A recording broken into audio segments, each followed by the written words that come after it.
Call দেখে দেখাবো।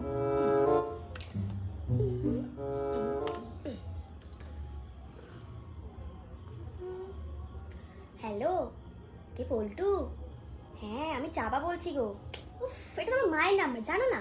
একটু আস্তে আস্তে কথা বলছি, বুঝতেও পারো না নাকি? উফ, আমি তো এই রেডি হচ্ছিলাম। কেন আবার? তোমার জন্য? হ্যাঁ শুধু তোমার জন্য। তোমার জন্য সাজছিলাম, তোমাকে দেখাবো বলে। হ্যাঁ, আর মায়ের ফোনটা সবসময় তো থাকে না বলো। হ্যাঁ মা, এই তো এখানে। এই শোনো শোনো, বুঝতে পেরেছি মায়ের ফোনটা আমি সাইড করে দিয়েছি।